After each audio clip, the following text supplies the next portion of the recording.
వేర్వేరు సంవత్సరాల్లో జూన్ 19న విడుదలైన కొన్ని స్ట్రైట్ తెలుగు పిక్చర్స్ ఏంటో ఈ వీడియో ద్వారా తెలుసుకుందాం.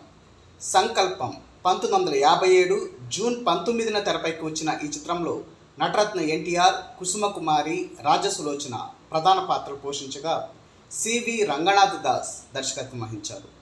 సత్యకాలపు సత్తయ్య 1969 జూన్ 19న వెలుగు చూసిన ఈ తెలుగు చిత్రంలో చలం, నటభూషణ శోభన్ బాబు, రాజశ్రీ, బేబీ రోజారమణి ముఖ్య పాత్రలు పోషించారు.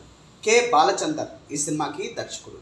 మువ్వగోపాలుడు 1987 జూన్ 19న రిలీజ్ అయిన ఈ మూవీలో నటసింహం Nandamuri Balakrishna, lady super star Vijayashanti, Shobhana హీరోయిన్గా నటించారు. కోడి రామకృష్ణ ఈ చిత్రాన్ని తెరకెక్కించారు. గణేష్ 1998 జూన్ 19న జనం ముందుకు వచ్చిన ఈ సినిమాలో విక్టరీ వెంకటేష్, రంభ, మధుబాల, కోట శ్రీనివాసరావు, చంద్రమోహన్ లీడ్ రోల్స్లో కనిపించారు. తిరుపతి స్వామి దర్శకత్వంలో Ganesh రూపొందింది.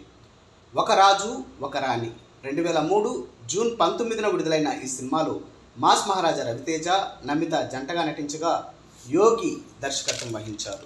Ready 2008 June 19న silver screen పైకి వచ్చిన ఈ మూవీలో ఎనర్జెటిక్ స్టార్ రామ్ పోతినేని, జెన్నిలియా జోడీగా ఎంటర్టైన్ చేయగా శ్రీను వైట్ల దర్శకత్వం వహించారు.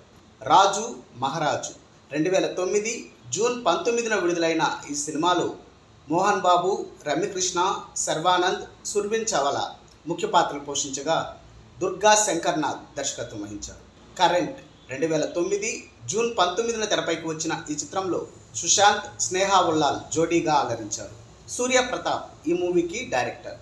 కృష్ణమ్మ కలిపింది ఇద్దరిని ప్రేమ కథా చిత్రం తరువాత సుధీర్ బాబు, నందిత జోడీగా నటించిన ఈ చిత్రం 2015 జూన్ 19న సందడి చేసింది. ఆర్ చంద్రు ఈ సినిమాకి కెప్టెన్. డియర్ ఫ్రెండ్స్, వీటిలో మీరు ఏ సినిమాలను థియేటర్లో చూసారో కామెంట్ రూపంలో తెలియచేయండి.